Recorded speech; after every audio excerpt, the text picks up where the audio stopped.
My name is Keith Dunn, the Senior Vice President of Academic Affairs and Dean of the College. And it's my pleasure to welcome you to the 2015 Rabbi Perry Nussbaum Civil Justice Lecture Series. Every year we gather to recognize and remember those who risked their personal and professional lives pursuing civil justice. Dr. Bauer, thank you for choosing Millsaps as the location for discussing such important topics. This allows Millsaps to continue its long-standing tradition of open discourse on matters of social justice. I'm proud to introduce our 2015 Rabbi Nussbaum speakers, whose connection to Millsaps was cemented during seminal events in the civil rights era. The individuals you will hear from shortly were students and faculty during the tumultuous 60s and 70s. On two separate occasions during this time, city and state police entered nearby Jackson State University to discourage student-led protests, resulting in violence and tragedy. In 1967, Benjamin Brown, a young black activist, was shot and killed. 3 years later, 21-year-old Philip Lafayette Gibbs and 17-year-old James Earl Green were also killed, while many others were injured. All three men, as well as their fellow protesters, were unarmed. In response to these tragedies, Millsaps students joined JSU students and students from other colleges in protesting the unjust use of excessive force by police. Here today to speak about their part in these protests are the following individuals. Reverend Tonny Algood graduated from Millsaps in 1971. More recently, he is the director of the Inner City Mission of Mobile, Alabama, which supports those struggling with poverty and homelessness. Dr. David Doggett is a graduate of 1968 and is a retired medical researcher for Johns Hopkins School of Medicine. Dr. Jeanne Middleton-Hairston graduated from Millsaps in 1971 and is the retired national director of the Freedom School Program for the Children's Defense Fund in Washington, D.C. Dr. Kay Sloan, class of 1973, is currently a professor of English and an affiliate of American Studies and Women's Studies at Miami University in Oxford, Ohio. Dr. T.W. Lewis is a professor emeritus whose impressive career at Millsaps spanned from 1964 until his retirement in 1996. On behalf of Millsaps College, thank you for choosing to be with us for this occasion. I will now turn the discussion over to Dr. Middleton-Hairston.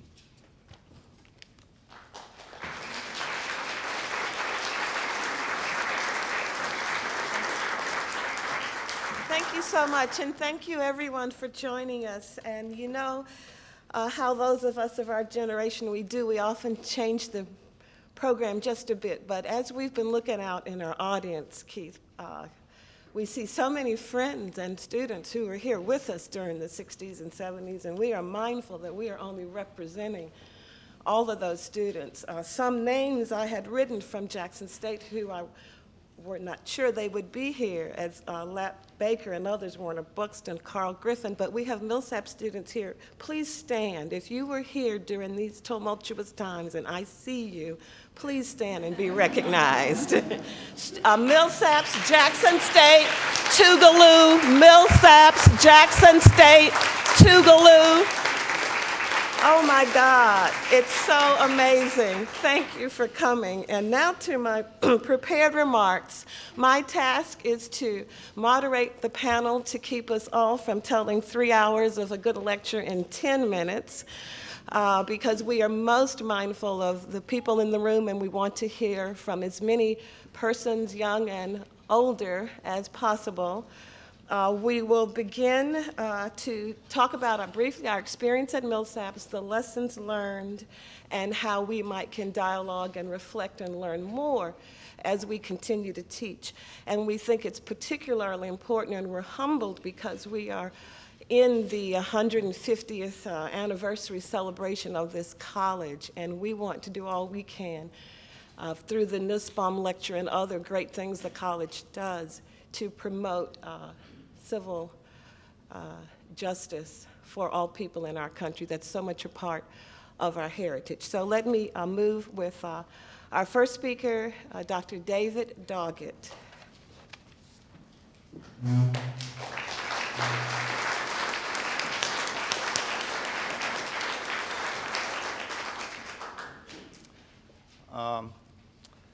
All right, I'm going to tell you what happened, that why they have me here speaking, and then I'm going to put that in a little bit of context. Can everybody hear me okay?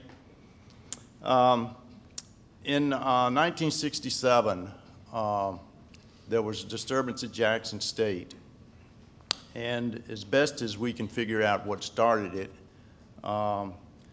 there's no politically correct way to say this, but it was a result of what used to be called nigger knocking.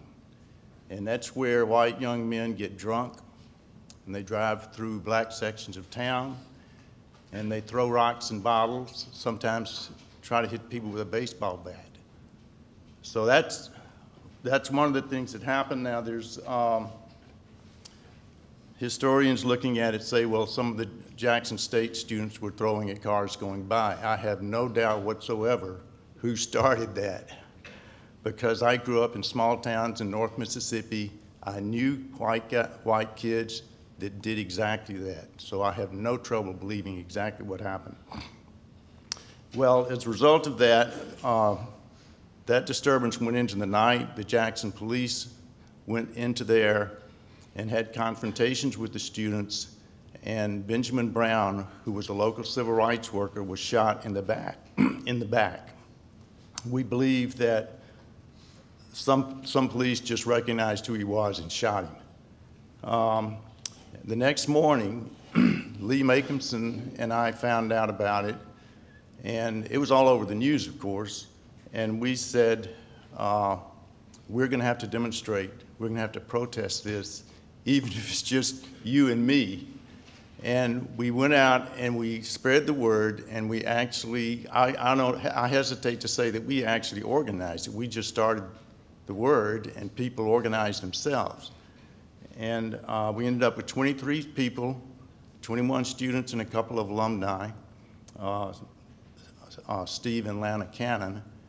And we made some quick posters, and we called the police. They actually sent us a police escort.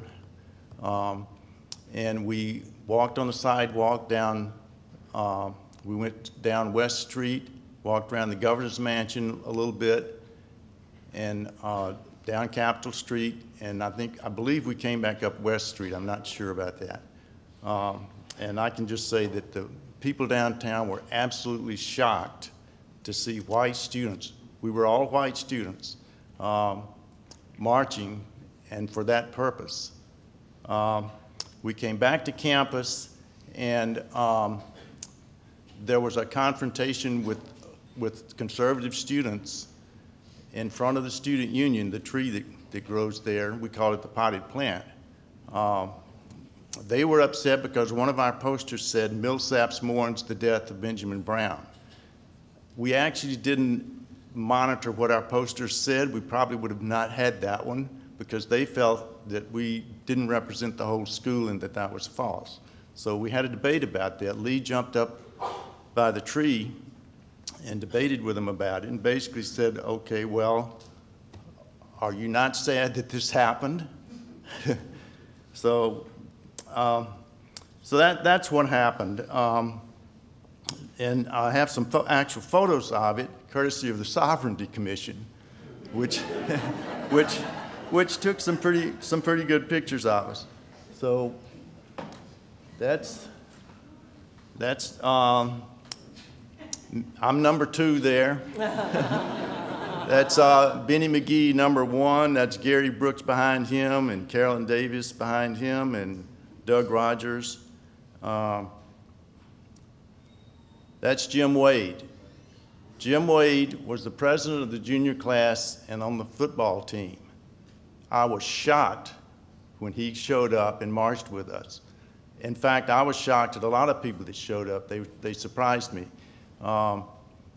Jim actually, I started out leading the march. I was actually the only one who had ever been on a march before. And I started out leading the march, and I had sort of shaggy hair at that point. This is post-Beatles. And Jim wanted to show a more clean-cut image up front. So he pushed past me, and he led the march the whole way.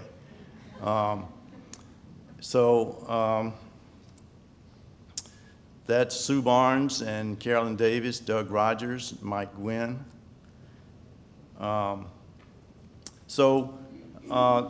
Just to give a quick rundown of my background, my family goes back in Mississippi before the Civil War on both sides.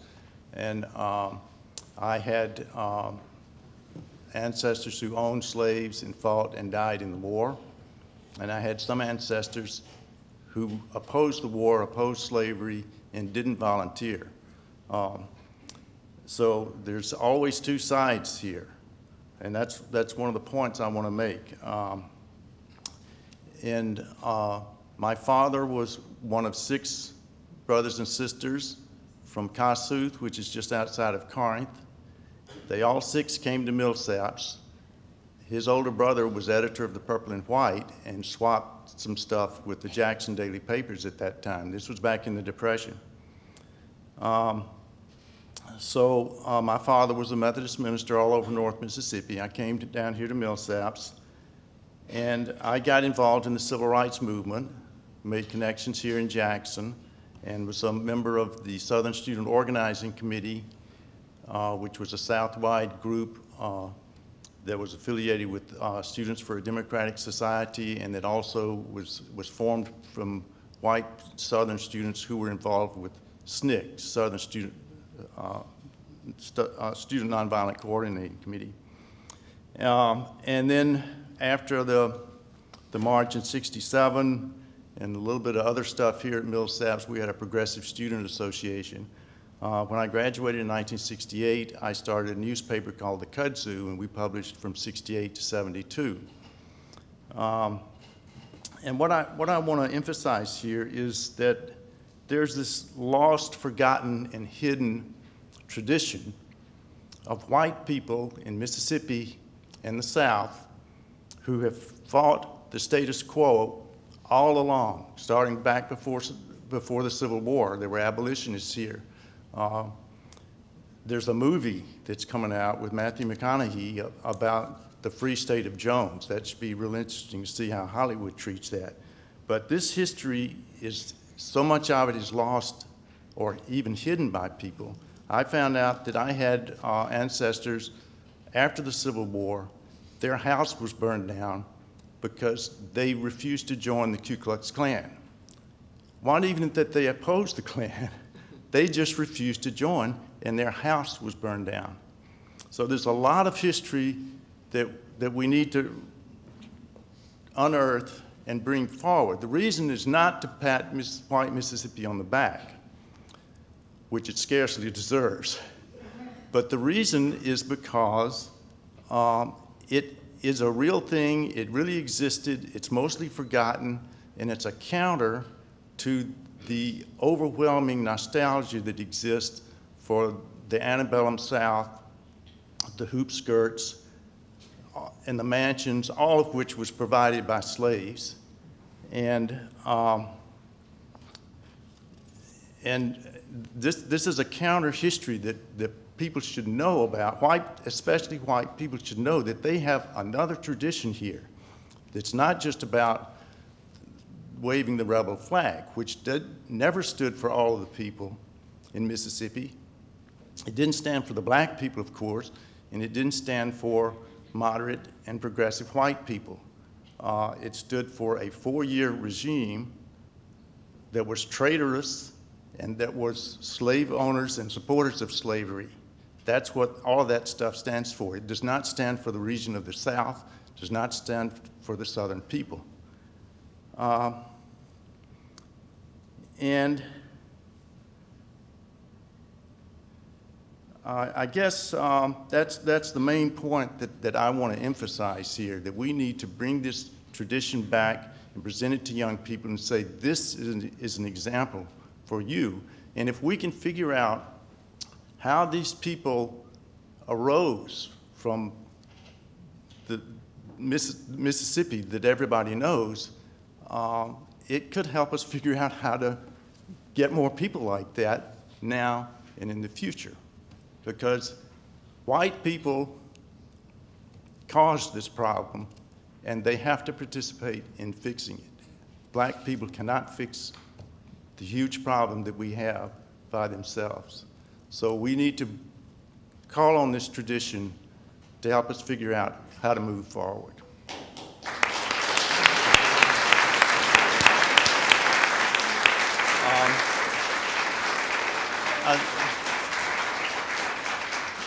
Kay is going to talk about the next march, in 1970. This was our kudzu cover that showed what happened at the dorm. And I'll let Kay tell you who these other people are, but this first person here is Miss Kay Sloan.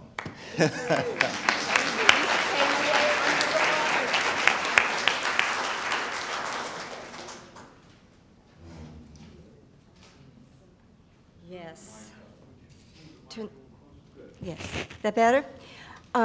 45 years ago, yes. That is in this iconic, brilliant photograph by David Ingebretson, who is here, the photographer who deserves some credit.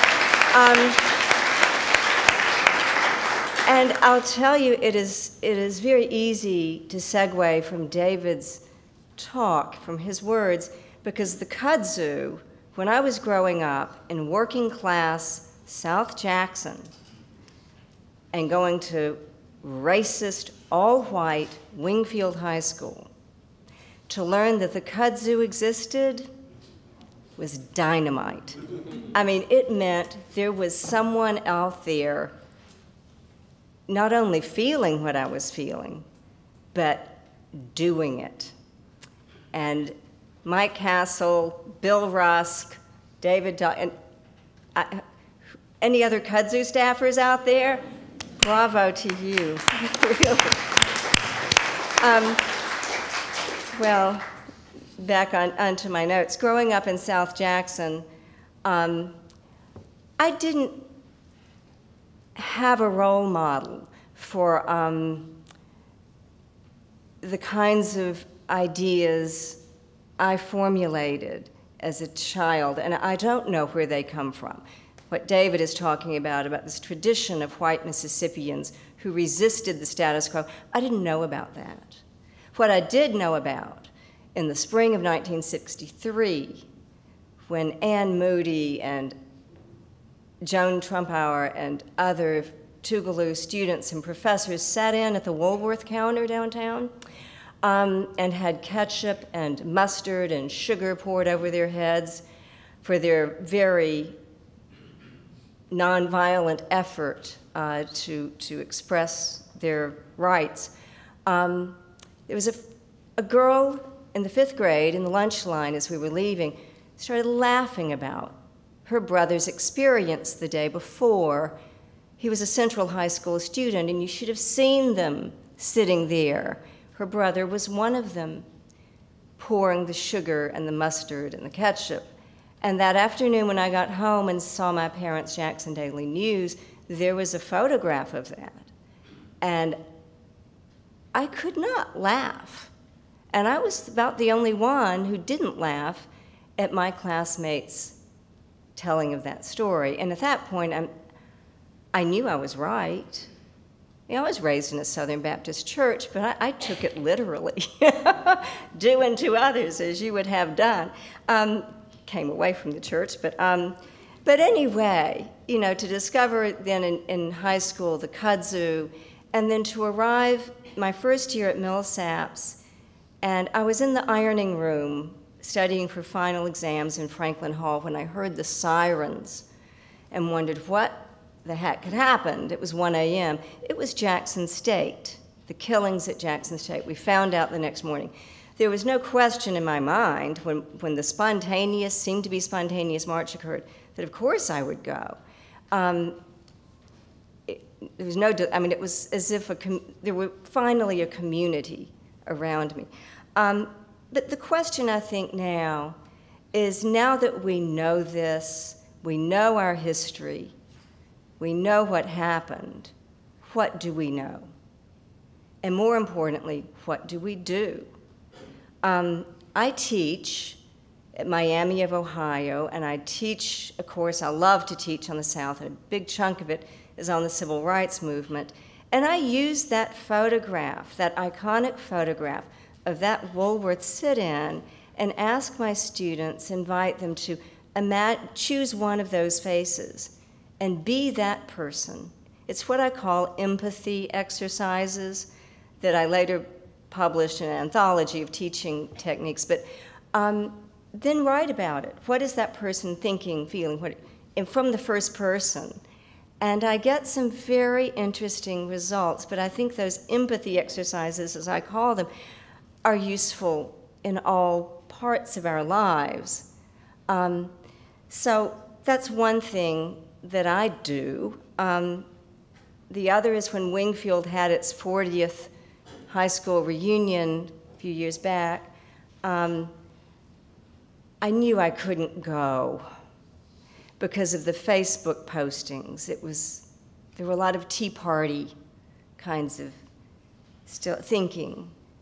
So I started a fundraising drive, and we donated $3,000 to Wingfield and went out, 4 of us, to deliver the check and talk to the students, and it broke my heart.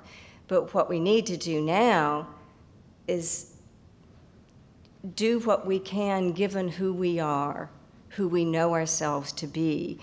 And if I have I'll share something with you that I've never spoken about publicly. When I was a graduate student in 1984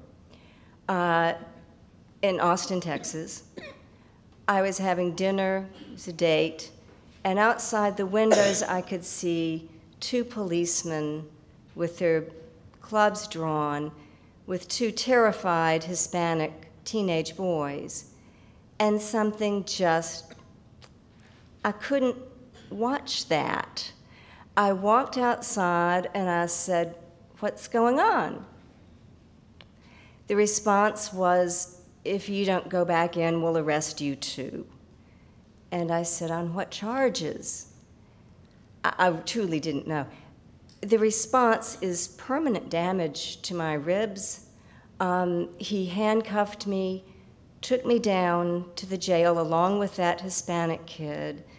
And when we were in a private corridor between the parking lot and the booking room, he beat me into unconsciousness, clubbed me, as his partner took the Hispanic kid on. I was acquitted of the charge of interfering with an arrest, and the young man probably went back to Mexico, but the charges against him were dropped because he told them I had gotten the bruises from falling out of the car, and the charges against the police were exonerated, my charges, or dropped. I mean, the police were exonerated. What that taught me, but there's a follow-up, a footnote, an important footnote.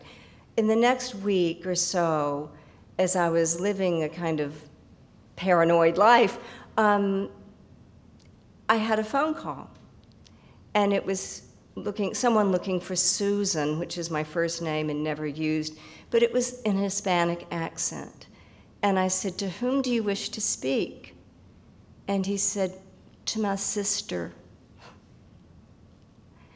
And I didn't connect it. And I said, "I'm sorry, you must have the wrong number." But, you never know what you do in your life that will really change someone. Thank you, Jeanne. If I took, whatever, was it worth it to me? I'll still never know. I think there's a fine line between foolishness and courage. and maybe it's both. But what do we do now that we know what we know, and especially what we know about who we are? And that's, I think, where we have to take this. My point also in telling you that story is that it's not just happening to Freddie Gray it's to everyone. And were there cell phones back for the last 100 years? Think how history would look, what more we would know. But we do need to know that it's not just limited to blacks or Hispanics. It can happen to anyone. Thank you, Dean. Thank you. You've got another minute. Keep going. You've got another minute. I misunderstood. This means I have another minute. In sum, I guess I would say that, I continue my teaching and will continue my teaching all the more inspired by having received the award, the Rabbi Nussbaum Award that we were all four honored with last night, and I'm humbled to have received it. Thank you.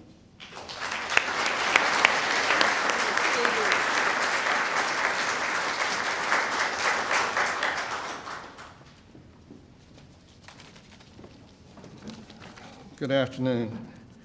I've been told by close friends that I should always take care of this housekeeping problem before I start to speak.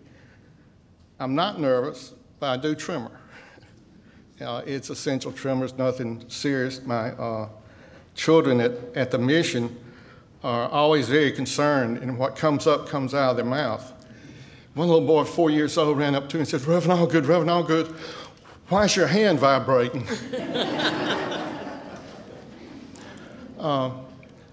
I'm very humbled to be here today because I know that standing alone, there's no way that I would deserve this award had it not been given on the part of all the students who participated in the march and the events surrounding it. It was very, very challenging times, and each one of those that participate has a story. And I've just been privileged enough to be able to share mine with you for a few minutes this afternoon. To understand what Millsaps meant to me and how transforming the events of May of 1970 were, you have to understand the environment that I grew up in. I grew up on a small farm in rural Mississippi, out from a little town called Louisville, and two of my fellow Louisvillians are here. Rode the school bus with one of them. And within a 3/4 mile radius of our house, out in the country, there were black families and white families living. I was born in 1949. For the first few years of my life, we all played together. I mean, we'd go in, watch TV together, we'd play together, we'd go through the woods together. Everything was, we were all together. I tell people I can remember when Brown versus Board of Education was passed, even though I didn't know that was what it was called then, because I was 5 years old. It was about in June. My mother sits me down and she gives me this lecture that Bobby and James and Charles and Martha could no longer come in our house to play, no longer play with them. I didn't understand why. She said, well, they can't come in the house anymore. You can play out in the yard, maybe that's it. It was hot July, and Bobby and I were pulling each other around in a wagon. And we were tired. He said, let's go in the house and watch TV. I said, no, we can't. I said, let's play longer. A few minutes later, let's go in and play. I said, watch TV. I said, no, we can't. He says, why? I said, well, my mother said you can't come in the house anymore. And he was a lot smarter than I was. He said, Why not? I said, I don't know. It's something about you being colored and me being white, because that was the terms used back then. And he pointed to our house, and he says, what color is your house? I said, white. He says, are you color the house? I said, no. She just made a mistake. So we both go in. He got yelled and screamed at and sent home, and I got one of the worst whippings I can still remember. You notice these things as a child. Third grade got brand new school books at school, hours work, falling apart. Teacher has to take them down to the book room. Why don't we take them to the trash? Oh no, she said, these are being sent over to the colored school.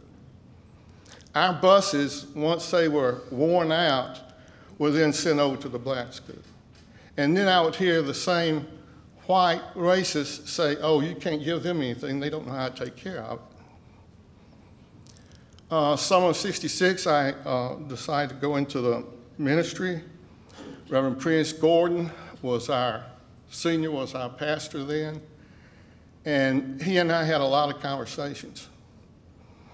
He said that he thought there would be some people that may lose their souls over the issue of civil rights and immigration. And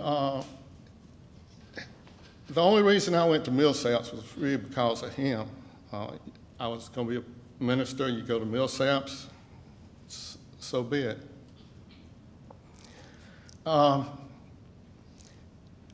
In April of 1967, the year I graduated from high school, there was an official board meeting, and the entire official board voted against Brother Gordon not to allow blacks to attend church. And my dad sat in on that official board meeting. So I left. They then asked Brother Gordon to leave, which he did. And I come to Millsaps. And September of '67, I can remember after church going with a couple of more pre-ministerial students over to the synagogue that had been bombed. And I may be mistaken, but there was a faculty member there. I want to say it was T.W. Lewis. If he wasn't there, he would have been. And it was horrifying. It really was. I didn't know what I was going to major in, so Millsaps Dye and Jim Wade were roommates. And talking to them, I thought I was going to major in pre-ministerials. I said, no, you got to come up with another major. So it was sociology. And one of the best things that ever happened, because we had Francis Coker as a teacher. And there were other teachers that were here then. Dr. Robert Bergmark, Brother Bob Anding, Bill Peltz, Dr. Charles Salas, Howard Bavender, and many more that were against the racism that was happening and that people were experiencing. I felt like a goose, wake up in a new world every day.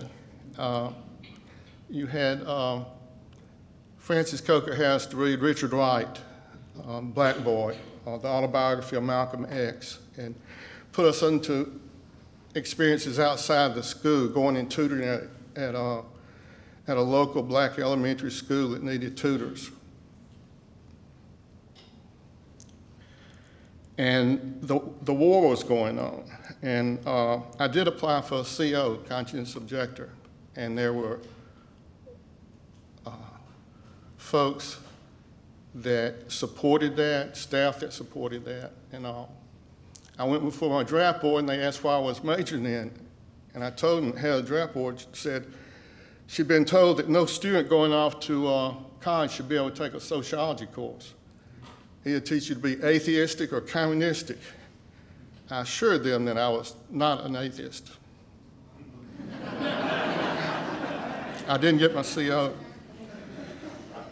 In October of '68,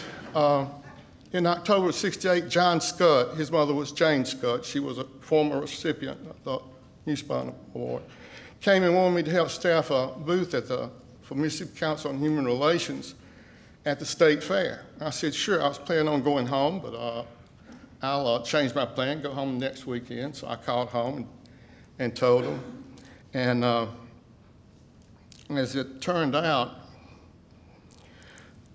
the Mississippi Council on Human Relations booth was right next to the booth for the Americans for the Preservation of the White Race, with the Klan and the rebel flags and the George Wallace banners and all on it. And here we were sitting there.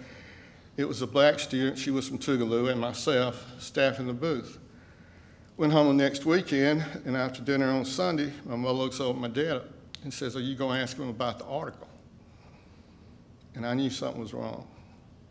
He pulls out the commercial appeal that they subscribed to. It had a picture of both booths on the front page. And said, "Is this a booth that you were staffing?" And I said, "Yes." "Does this mean you support integration and civil rights?" "Yes, sir." The bottom line, they said, "We'll give you 1 week to go back and think about it. And if you still feel this way, we're no longer going to support you at Millsaps." And by then, Millsaps meant so much to me, I didn't want to go to school anywhere else. But here's where friends come in.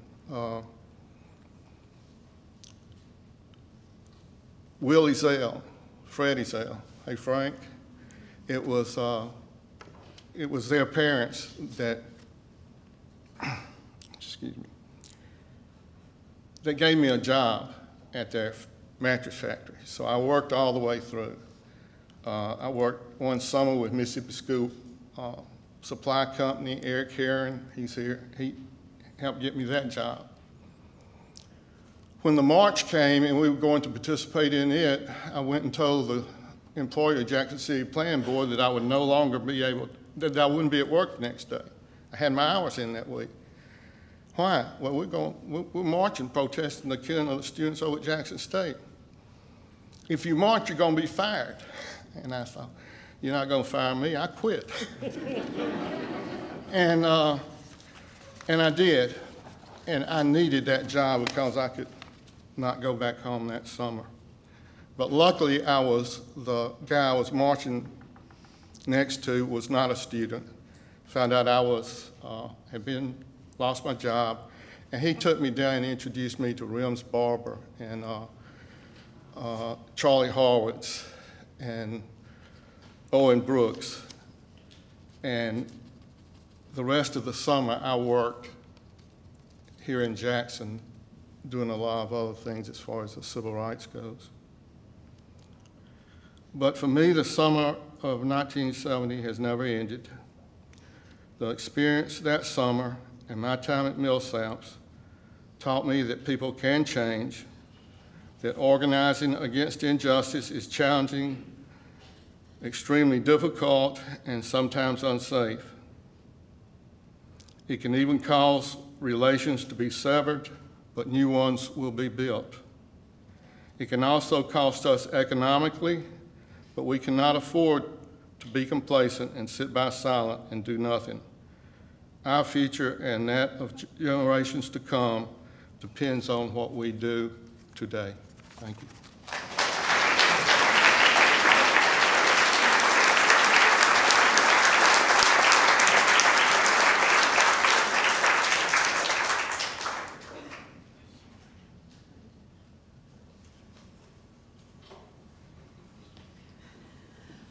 Trying to be mindful of time and put the timer on myself. I have been so moved by what my fellow alums have described today that I need to tell you one of the reasons I came to Millsaps was a part of the fact that Millsaps did have some credibility in the black community at that time. Because as you unearth the history, to say the story short, the short story is if the Clarion Ledger didn't like you, then you could come to our side of town anytime you wanted to. Because when they called Dr. Bergmark, Dr. Blackmark, we said, oh, okay, he must have done something. When we learned about Dr. T.W. Lewis, the religion professor who had to sit on his front porch with a shotgun, we had an affinity and love for that. So that was one reason. The other reason was my mother told me I was going to school in Mississippi, so choose one. And I had grown up on Jackson State's campus. I was born on the campus of Jackson State. My brother was on the faculty at Tougaloo College at the time. Richard, raise your hand there. So somehow or another, John Christmas and my mother connected around my ACT scores, and I was informed that I was going to Millsaps. Now, let me tell you that at this time, I am from Jackson, a graduate of Jim Hill High School when it was segregated. With much respect to my alums from Jim Hill who desegregated the Jackson public schools, I didn't have the courage to do that at that time because I had friends who had acid thrown in their face in chemistry class, had their books trashed, tormented, and I, honest to God, wasn't that brave as a junior in high school. And I have friends in this audience and across this city who were. But I did know that also very prevalent at the time was this philosophy theory, educational thought that African Americans, blacks, Negroes, Negras were intellectually inferior, we were subhuman, and I knew that that was a lie because I was not, okay? And I knew that. My father was a military officer, my mom and all my people were school teachers and clergy, 4 generations in the Episcopal Church. I had gone to school everywhere, but had the good God's grace planted me back at home to take my high school years in Jackson, Mississippi. And that was like living in 2 worlds. If you know anything about the military, even if they didn't want to salute my father because he was a reverend and a clergy, he had a bird colonel on his lapel. So they had to salute him anyway. So I knew that all this black inferiority was a lie. At the time, in the Fifth Circuit Court of Appeals, the Jackson Public School District was arguing against desegregation. One of the arguments was because black people are intellectually inferior and we would be wasting our resources to fund their schools equally.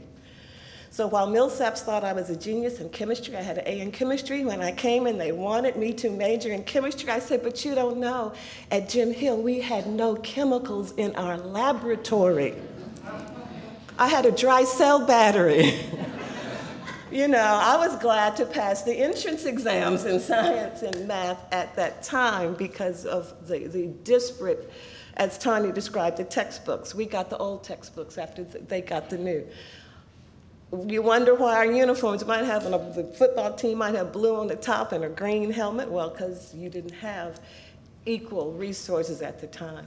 So part of me just simply wanted to go to Millsaps to spit in the lie of black inferiority. We have no right to be here at all. One more story, Tonny, keep me on my time, is that my great auntie on my mama's side attended Jackson State College when it occupied the same northeast corner in Jackson when Millsaps was here. So we knew about Millsaps from the 1880s. But we also knew the history that David helps us unearth, which is a rich history of how through politics, Mississippi's politics, you know, the Campbell estate had to ask Jackson College to move to the west side of town, which we are now located historically. So there's a lot of rich history that Millsaps should embrace and hold dear because it's all about educating Mississippi youth. So that street credibility from my side was one of the reasons that I wanted to come to Millsaps. Also, I grew up in the West Jackson that was really active in the movement. I was not. My mama didn't let me go off the front porch. But I did see a lot, and my brothers were involved. And so I came to Millsaps really politically conscious. But when they asked me to talk about some of my experiences at Millsaps, there were 8 black students at the time when I arrived in the fall of 1967. All of the black women who were marvelous, brilliant, beautiful black women before me were juniors and seniors and lived in the dorm.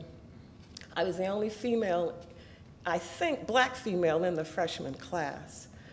So I was very isolated and often felt very unwelcome. I have lots of horror stories to tell, but I can't fit them in How much more time do I have, Tonny? About 4 more minutes? 4 more minutes. But I will tell you, since David brought it up, all the horror stories about what happened in West Jackson were true. The nigger knocking, very much like the James Craig Anderson murder in 2011. That's the same part of town where you just come through and harass us. I had a friend who had his eye put out, just walking home, Jerry Mitchell, from all of that. So I don't want to go off. But one thing that did happen, 2 things I'll tell. One was, no, I won't tell them. The second thing is, I enrolled in a bowling class because women had to take bowling at that time. And another thing about being here at this time, Kate, remember the women's movement. Let's not forget the women's movement. We couldn't be outside the dorm in anything but a skirt. We couldn't be farther than the Christian Center. You better not go to the cafeteria. You could never smoke. It was horrible for women. So we worked that too, and Kay and her sister Angela were all part of that. But I enrolled in the bowling class. At Laurel Lanes, the bowling alley was segregated. They told me then I can't take the class. And I said, well, wait a minute, I pay tuition. This is an option. I want to take the class. I'm a freshman now. My mama paid tuition like everybody else. I'm going to take this class type thing. They said, well, they went back to the bowling alley. The bowling alley said, well, she can take the class, but she can only attend with the class. So I can only come as a class student. She can't actually come and bowl on her own. And my protestation was, well, how can I become proficient and make the A that I had to make if I couldn't go practice to bowl? And so I thought the college was going to be more radical than her parent was ready to do, but they just eliminated the bowling class. And all of us had to learn how to shoot pool in the basement of the student union. Now, on the one hand, that sounds like cool problem solved, but on the other hand, I was the bad girl, the one who messed up the social order, the way things were going to be, and that's kind of always was. When people ask me the most generous things, I say, well, I often felt unwelcome and isolated. So what does this have to do with the march in 1970, other than the fact that I knew Alexander Hall very well, the women's dorm, because I went to 11th grade summer science program and lived in Alexander Hall, which is half a mile from my house. And I, of course, was horrified when I learned. My brother called me and told me what had happened. And when I woke up the next morning, I honest to goodness don't remember my exact thinking, but I remember wondering what it would be like, because I learned of Martin Luther King's murder when I was walking through the AC to get a cup of coffee, and the white woman behind the counter said, well, they finally got that nigger. That's how I learned that Martin Luther King had been murdered. So I was, needless to say, I'm what's going to happen now. But I was amazed and heartened and joyous to find so many of my white classmates already in the bowl, already outraged, already saying we have to do something to show our support for these students. It's a horrific act of police brutality. We've got to make a statement. And it's through that effort that the governor was so set out that he built a giant brick wall around. But out of respect, all these murders at Jackson State, and Tonny, you'll have to help me with this. We hear a lot about Kent State and very little about Jackson State. And there were 4 students killed at Kent State, if I'm not mistaken. There were, quote unquote, only 2 students killed at Jackson State. But the barrage of bullets at Jackson State lasted 28 seconds. Kent State was 10 or 12 seconds. So I want you to imagine the semicircle between Murrah and Sullivan Harrell, and that's where a burning dump truck was that the police say the reason they were called the Highway Patrol. And then imagine Whitworth Sanders, where we are today. That's Alexander Hall, a woman's dormitory, okay? Now, we're going to, for 28 seconds, I'd like for us to be silent and imagine the Highway Patrol and the Jackson police with their military gunfire into the women's dorm. 28 seconds.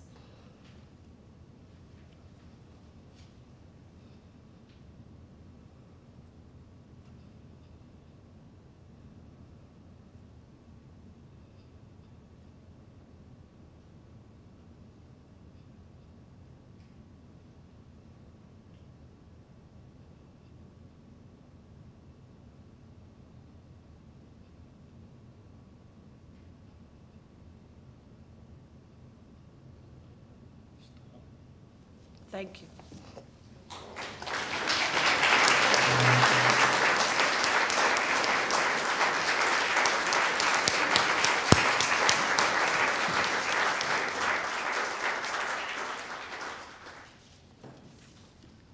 T.W. Lewis, and I've been here a long time, but I wasn't here when they cleared the land. My grandfather was. A long history with this college. My grandfather was an officer here at one time. My father attended the undergraduate school and also the law school. We had a law school in those days. I met and married my late wife here 63 years ago. So this place is part of me, and I feel that it's, I would probably bleed purple if I got cut. The thing that I have been trying to work on, and I'll get to the march in just a second, but the thing I've been trying to work on is to understand what has been going on for a long time. When I was 7 years old, I was playing out in the yard, and a policeman stopped by, and he asked me if a nigger man had run by there. He was looking for him. And I said, "No, sir. I saw a colored man and a colored lady go by here a while ago." And then he jumped down my throat. It's the worst verbal thrashing I think I ever had, because I referred to this black female as a lady. And I'd always been told that I used titles of respects for my elders and betters. And this is something that was a trauma to me. And that is, I've tried to understand how that gets into a culture in such a way that it can dominate a culture. And I use the word, the ideology of white supremacy, and how that works. I think you're getting at something like a religion that has shaped our society, that has shaped our culture, not just in the South, but it spreads everywhere. And something that is, that you see it expressed in the ratio of black young men who die in custody against the ratio of white young men who die in custody, that sort of thing. I would like for you to just to imagine a moment, if you want to shut your eyes and do this, that you are on the Jackson State campus that night when the troopers was lined up in front of that dormitory. And imagine that that dormitory is not filled with black students, but with white students. Do you think there would have been that barrage? No. Never. That's what I mean by an ideology that operates underneath the culture and does things to people who may not wish to be racist, but still operates in a way that makes us racist. Now, let me talk a bit about faculty and the college at the time of that shooting. What was the faculty feeling? I would say about the march, it was ambivalent. There were faculty who would have felt very uneasy, not only about going, but about some of us going. Why? Because they would say this is bringing bad publicity to Millsaps College. It would hurt the college. And we knew the press has already been spoken of here. They took their liberties with Millsaps College over the years, from the time I was a student until it was sold to someone else. It was an instrument that sought to punish the college at every chance it had. How were faculty involved in civil rights issues? Well, I would name a few. I think Charles Salas and Dr. Middleton-Hairston were involved with a colleague from Tougaloo in writing a book that was historical revisionism. There was a person here named Gordon Henderson that helped monitor WLBT and with student help, I think, to show to the commission that it was indeed a racist enterprise, and they succeeded in taking the license away from the owners of WLBT at that time. And my colleague Lee Rife served on the board that held the charge of WLBT for a number of years. I could go on and on. There were others who were involved in activity that pushed against the stream that were there. Did you talk about it in your classes? Well, if you taught the prophets of Israel and Judah, you couldn't help but talk about the issue, because here is the question of justice on every page that you read. If you take seriously and talk about the teachings of Jesus, then you cannot avoid this. If you're going to relate what you're talking about in class to anything out there in the world. So yes, that was part of what went on in the classroom and the questions that students would ask. Did students come to you for advice about how to deal with different views on campus? Yes, they were. I know that David and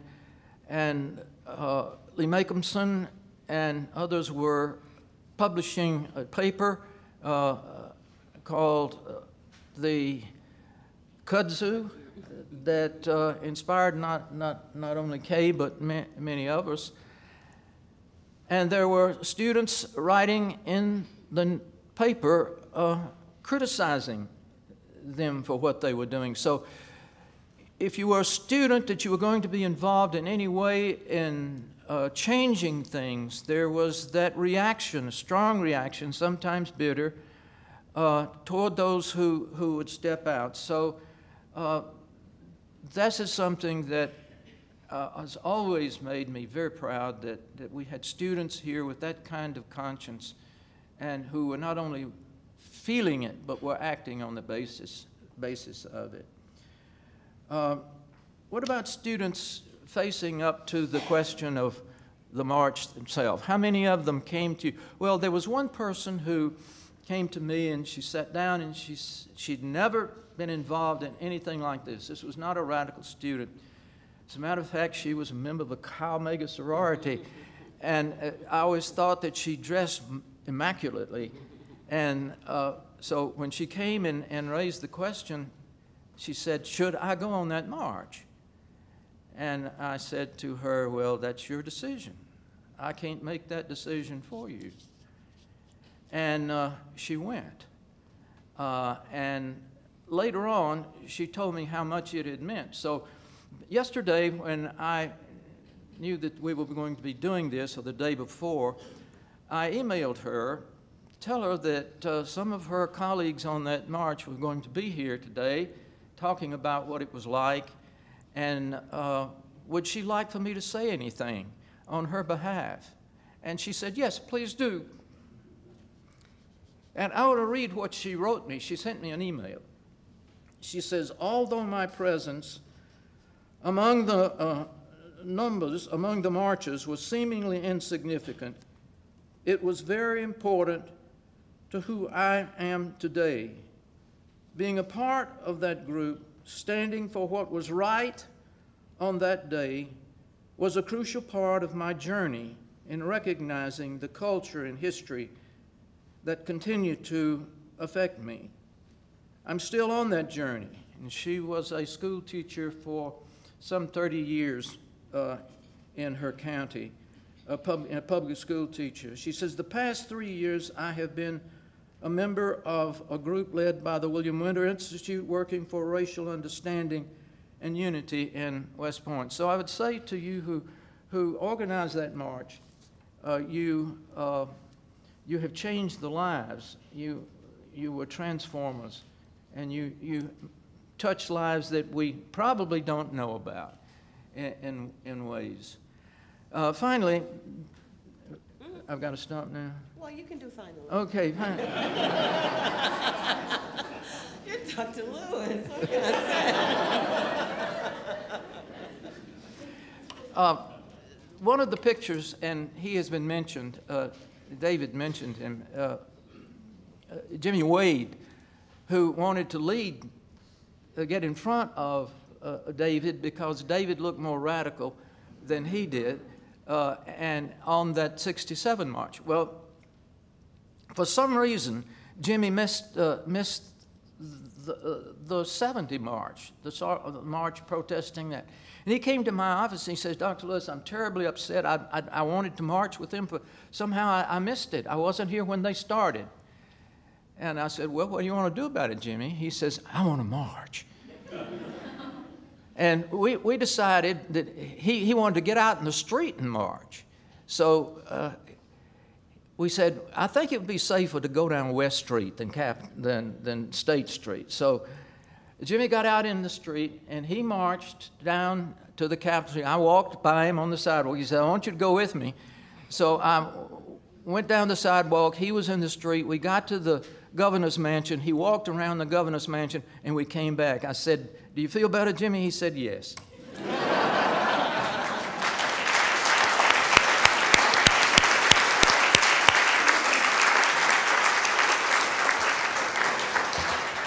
Thank you so much, my panelists and colleagues. There's one more person on this picture I'd like. Did you point out Dr. Charles Salas?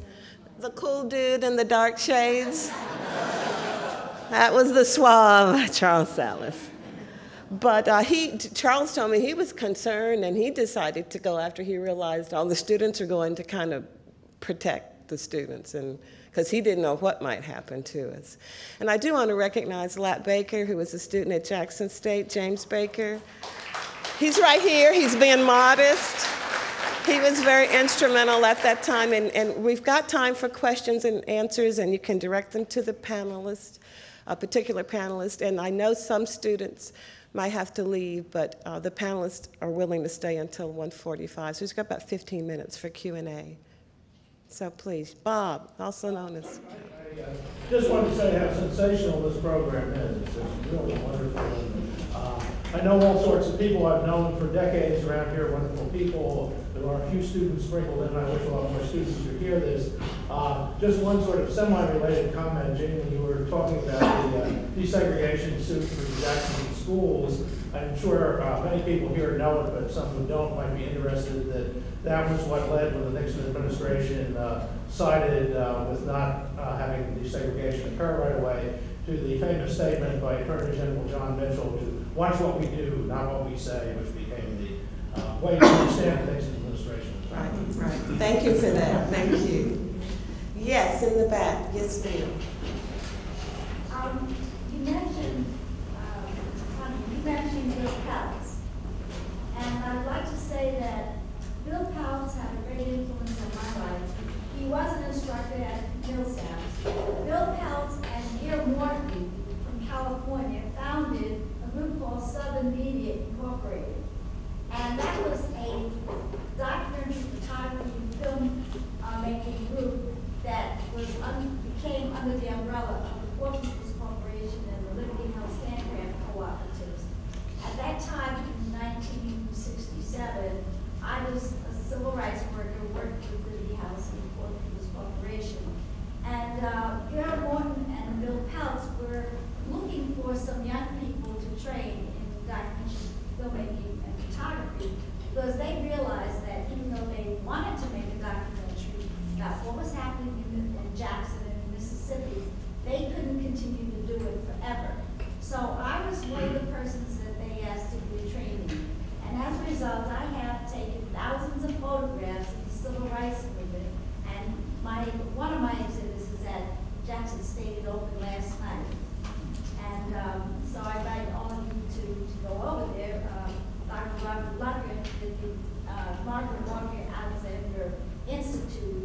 sponsor the exhibit. And this particular exhibit is entitled The Black Arts Movement, Black Power and the Struggle for Civil Rights, photographs taken in the 60s and the 70s. I have a collage in that exhibit of the aftermath of the tragedy of Jackson State. And so you may be interested in seeing that also. Bill Peltz, I learned just about a month ago that he died in 2013. He was living in upstate New York, and I was trying to contact him about something, and I couldn't reach him, and I finally found out through a Google search that he had passed away. Thank you for sharing that. Would you tell us where the exhibit will be housed at Jackson State? Where is it? It's in the Johnson Hall Art Gallery at Jackson State, which is right next to our library on campus. Thank you. Are there other comments? Can I just say something about Bill Peltz? I wouldn't be me if I didn't point fingers and name names. So when I say that this is not about white Mississippi or Millsaps patting ourselves on the back, Bill Peltz did not have his contract renewed after he was here for a couple of years. The reason he didn't have his contract renewed, as I understood it, was because he hung around with me and Mike Castle too much. So there's some blotches on Millsaps' record all the way back through all of this. It's not all patting ourselves on the back. Yes. Maybe I'll direct this to you, GW. It's along the lines of what you just said. So if you had a population of, let's say, 800 students, in fact, the vast majority of Millsaps students were very conservative. Is that not a true statement? I would think so. Absolutely. Mm-hmm. Absolutely. Yep. And I can tell just some incidents. The year before the black students first came to Millsaps, some Tougaloo students came to the Millsaps library, and some conservative fraternity people, you can imagine who they were, let the air out of their tires. And Lee Makinson happened to come along and he helped them change their tire. But there was a definite strong element on campus. Yeah, it was against what we were doing. As we were anticipating, the change in our admissions policy, there was an effort on the part, I think, David, you and Lee may have had something to do with that, wanted to start a Human Relations Council chapter here to be a resource, a group of people who would be supportive of those who came and be a sounding board for them, that could ask them how things going, what's this like. And I took this to the president of the student body at that time and said, would you support that? He said, no. And I said, why not? He said, I think the students feel that they should just come and make it on their own and not with our help. Can I ask a follow-up question? Was there anything at Mississippi College or Belhaven that you respected in terms of this discussion that we're having during this 1962 to 1972 period? Was there any progressive actions in your mind? Well, I don't remember much that was organized, but I know that Everett Long, who helped us start the kudzu, came from Mississippi College. He left there to come here. So I think people of that persuasion probably left and went somewhere else. There were people, yes.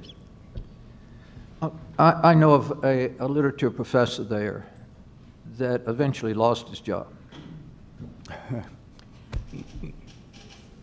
Yes, sir. Dr. Salas. I think it may be important to note that the Millsaps faculty passed a resolution condemning the shootings at Jackson State.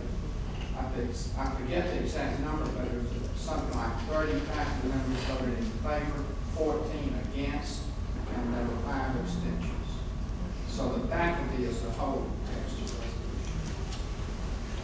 Yes. Out of the 800 student-body in Millsaps, how many went to March? Or 200. About 200.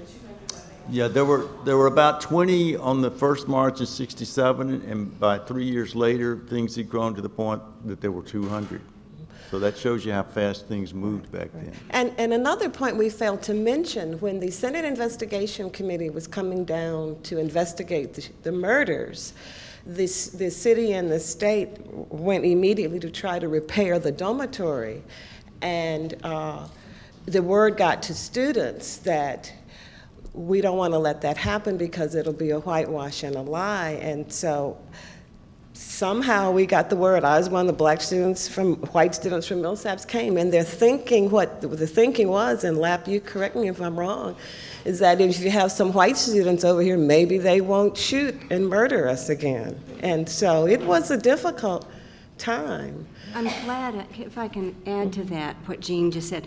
A number of us, few of us who marched also went over to Jackson State to sit amidst the broken glass in front of Alexander Hall that was shot up, and it was David Doggett who took that photograph and is rarely credited with it.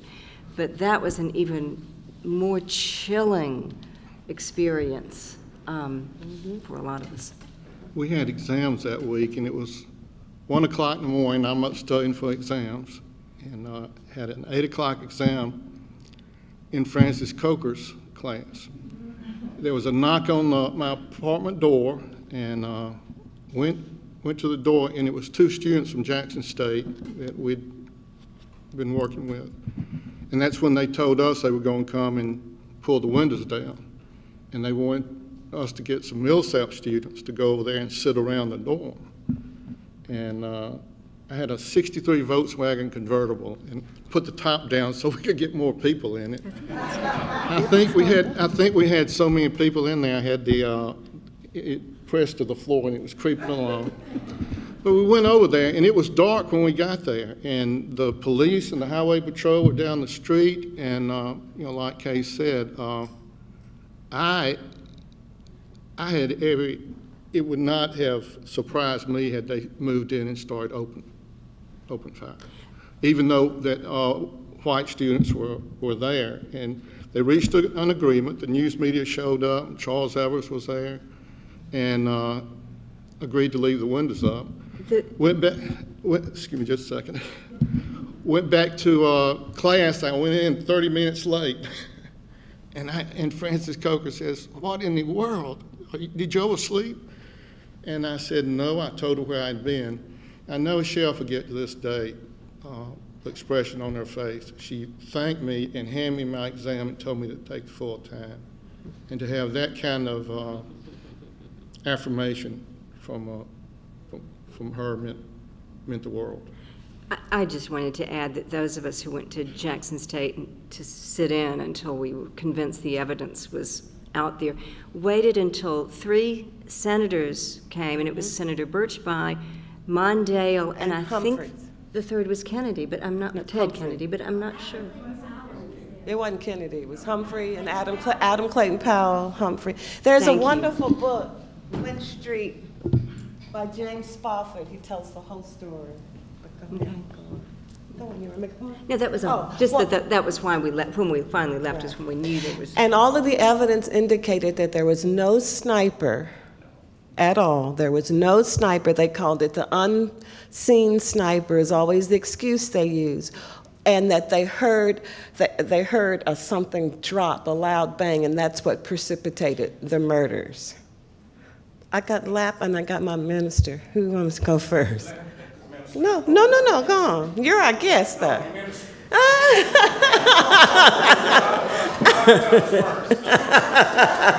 He's not going to speak about God, no. I'm just saying. I came here to Millsaps in 1967 because I got a little scholarship to play football. And I had no idea where I was coming. I was a Methodist, but had no idea where I was coming. Grew up in Hattiesburg and not in a progressive family at all. But by the time 1970 got here, because I had had the privilege of playing football with Jimmy Wade and getting to be his friend and kind of knowing how crazy he was, but also how much sense he made about a lot of it. And because I had had classes from T.W. Lewis and Charles Salas, and because I had become your friend, things changed very quickly for me. So although I was a KA and would dress up in Confederate uniforms for our old style ball in the spring, I knew that this was really not who I was. I wasn't really ready to not do that because the parties were a lot of fun. But still, I knew that that was just simply not who I was. And so by the time the events of 1970, the transformation that occurred in my life that caused me to be in that march surprised me. It really surprised me. One of the things that caused that, I like to say, that is because I had this complete awakening having to do with the racist parts of me that I inherited. And that was true to a large extent, but also there was a confluence of things that we hadn't said much about. It was while we were witnessing racial violence and racial injustice, and we were witnessing our nation's, involvement in Vietnam, and all of us, were with, getting out of the rain sense, were opposed to that. And so we found ourselves really in this conflict with everything we had kind of been raised to believe, that America was always right. Well, maybe not, and then that the racism that we inherited was just the way it was, and it was the way it would always be. Well, maybe not. But those two, the confluence of those two massive things for my generation, I think were very transformative. I think that's an excellent point. Lab? My name is James Lashbaker. I was, it got very touching when you talked about, and I saw Alexander Hall, but please understand that Alexander Hall was not the only building that was shot up. Thank you. The highway patrol, I was 10 yards away from the shooting, and they shot on both sides of the campus. Alexander Hall and B.F. Roberts died hall. James Green was right behind me. He was shot and killed. I hit the ground. Philip Gibbs was across the street trying to get inside of Alexander Hall. He was shot and killed. What happened was a bottle was thrown, and when it burst, all hell broke loose. It was 29 seconds. Thank you. 29 seconds of shooting. For a sniper, no student, no male student could even enter, go to the water fountain without getting permission in Alexander Hall. If a sniper was on the 5th floor, why did you shoot up the 4th, 3rd, 2nd, 1st floor and B.F. Roberts? No way. It was a planned massacre.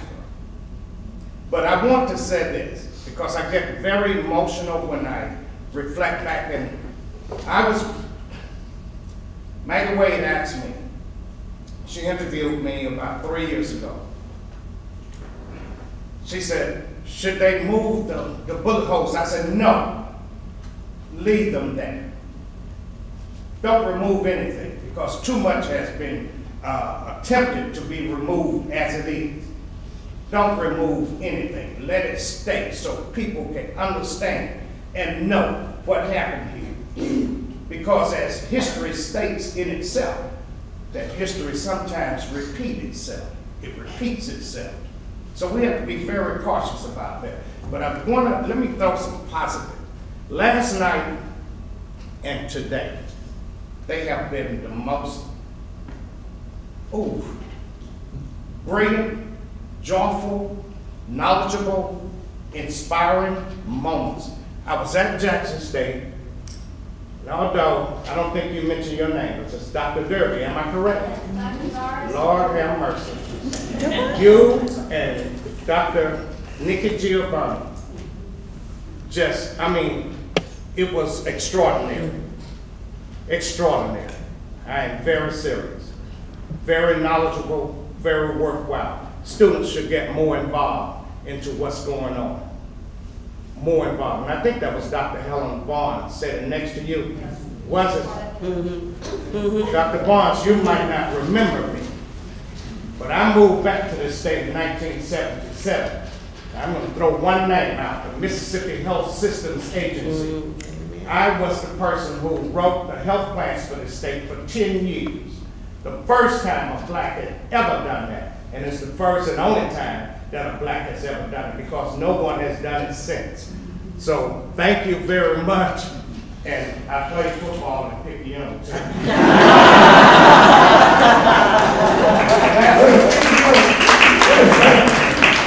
Picayune was all black, and when you mentioned all of those, when you went back about all the books being traded, I know about it. I looked in the books and I saw at least 12 or 13 names. I said, none of these folks went to Carver High. And I realized, I said, these are books that have been passed down from the white schools. But Picayune, for nearly 8 years, we never lost a football game. Never. Never lost. We were national champions, black school. 64 consecutive games without a defeat. I have to say that. South Panola, the record stood for 43 years in Mississippi. 43 years until South Panola broke it. I can say one thing. Yes, that as a player at Hattiesburg High, I was glad we didn't have to play against Carver. And Rowan, I know, it was hateful that it played us. Yeah, right. Other question? Thank you, Dr. James Baker. Yes, sir. Who's it, Eric? Yes, Eric. Of course, this is the Rabbi Nussbaum series, and wouldn't be possible without Dr. Doggett. Quiet gentleman sitting down here. Knew and protected Rabbi Nussbaum back in the day. Kept him safe from the plan. I think we owe him a round of applause for responsibility.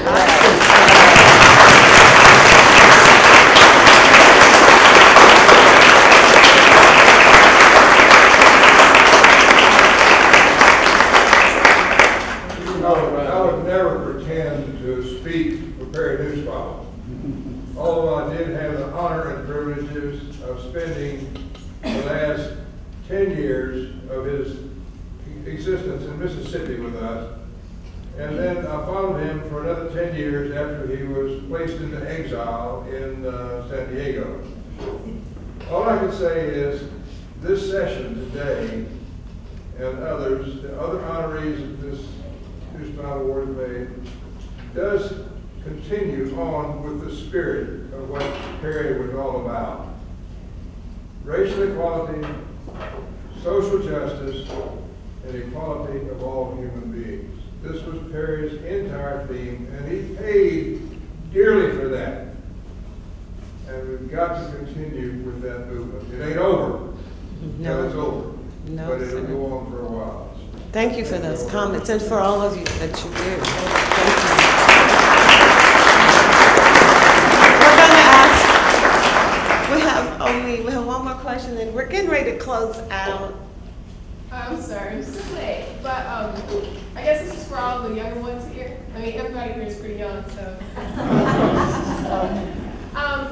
Now that we're in a society where racism takes more of a subtle form and is not as blatant back in the day, what could you tell today's generations in today's society? What is our duty to, and what can we leave as a legacy to all that y'all done, all Millsaps College know? What can we do today to kind of reduce social injustice in society and the subtle forms of racism that exist?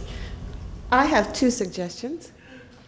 One is, especially in this 150th year, and I challenge all my colleagues in the college to find a way to learn Millsaps history and its purpose in every class you take, and I don't care what discipline it's in. Because I love this last thing that's come, the science of business and the business of science. This is a blueprint. If every department could find in this geographic region right across the street from Millsaps a way to make real its work, we would have transformed Jackson. you know, it's more than, you know, going with children and coloring with them and singing a song. Go in the school and help find a way to keep that third grade child from failing that standardized test, because once they do, they're doomed to the pipeline to prison. Do we even know the graduation rates of our school? Do we even know the arrest rates of young black men in Jackson? Every discipline could understand, if not Jackson, your hometown. Because you can't do the work if you don't have the knowledge to do the work. And that's what, so you just can't go and say, well, I'm mad about this. You have to have done a lot of research and work to make it work on the ground. And that's my challenge, because that's what this college is known for. And if we lose that, then, you know, it's tough. But I think we've got a blueprint here, and I challenge my colleagues in the Department of Education. We're going to figure out a way to help make this work.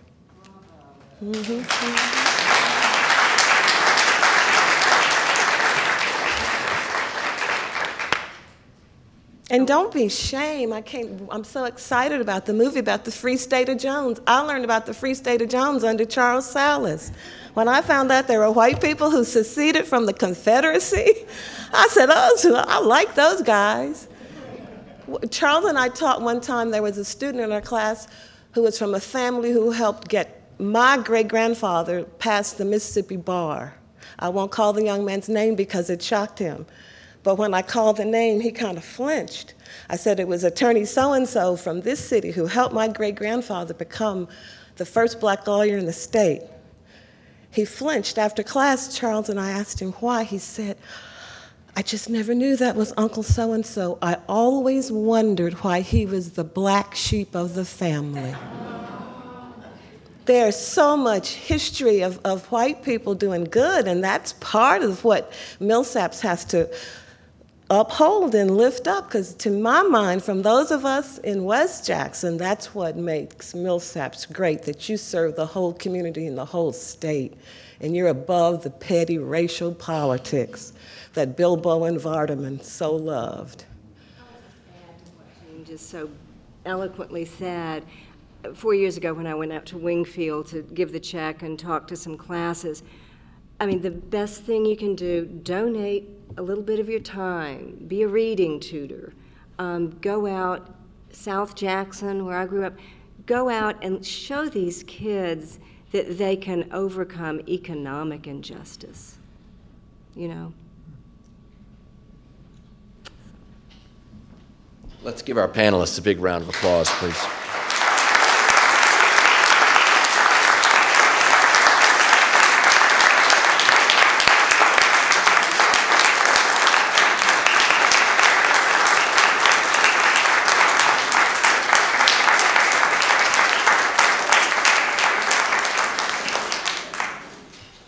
Thank you so much. It's an honor and a privilege to host the Rabbi Nussbaum Lecture Series and Award. I'll leave with one thought, and Dr. Sloan, if I've paraphrased you incorrectly, I apologize. Do what we can, given who we know ourselves to be. Thank you.